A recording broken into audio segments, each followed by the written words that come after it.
అమ్మా ఏంది కొడుక? అమ్మా ఇప్పుడు చెల్లి చదివితే ఎట్లా బంద్ చేసినాం కానీ మామూలు కూడా సంబంధం గురించి అడిగి కదా, మరి మాట్లాడదామా సంబంధం గురించి? అదే బిడ్డ, ఇక మనమే ముందు మాట్లాడదాం. నా అన్నతోటి మాట్లాడి నా అన్న కొడుకుతోటి నీకు పెళ్లి చేసేద్దాం. అదే అమ్మా, ఇప్పటికే చాలా లేట్ అయింది, మరి ఫోన్ చేసి బావతో మాట్లాడన్నా? సరే బిడ్డ, ఫోన్ చేసి మాట్లాడు. నేను మా అన్నతోటి మాట్లాడతా. అన్న ఇప్పటి నుంచి మంచిగానే ఉంటా అని చెప్పి నీకు మాట ఇచ్చిన కదన్నా, ఇప్పుడే నాకు పెళ్ళి ఎందుకన్నా?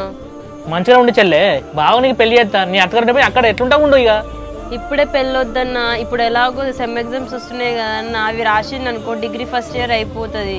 ఇంకా పరీక్షలు రాసుడు ఎక్కడిదే బిడ్డ?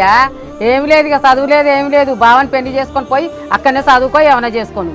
సరే అమ్మా, ఎగ్జామ్స్ రాయను, కాలేజ్ కూడా వెళ్ళను, ఇంట్లోనే ఉంటా. కానీ ఇప్పుడే పెళ్ళి వద్దమ్మా. గట్టిగా ఇంట్లో ఏం చేస్తావే బిడ్డ?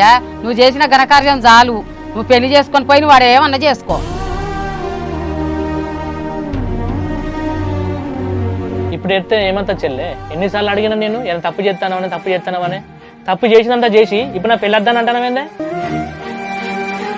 ఆల్తీ చెల్లె, నువ్వు వేసిన కాడికి నువ్వు ఏడతామంది ఇక్కడ ఇవ్వాలి గరగరు.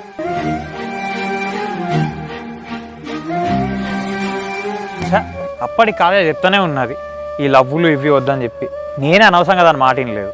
నా లవ్ యాక్సెప్ట్ చేసి అది కష్టాలు పడ్డట్టే అయింది. అక్కడ వాళ్ళ అన్నయ్య బట్టి ఎన్ని బాధలు పడుతుందో ఏందో వాళ్ళ ఇంట్లో. అది సరే అన్న, నువ్వైతే ముందు ల్యాండ్ చూడు. ఆ ల్యాండ్ ఓకే అయిందంటే మనం రిజిస్ట్రేషన్ ప్రాసెస్ చేద్దాం.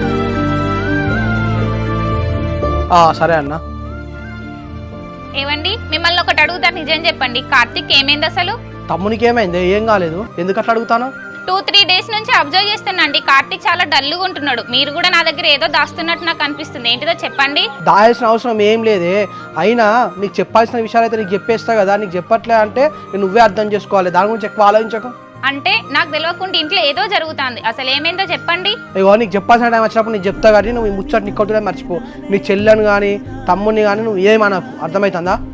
బానే అర్థమైందిలేండి. మీ తమ్ముడు విషయం కాబట్టి చెప్పాల్సిన టైం వచ్చినప్పుడు చెప్తాను అంటున్నారు. ఇప్పుడు నాకు బాగా అర్థమైంది ఈ ఇంట్లో నా స్థాయి ఏంటో.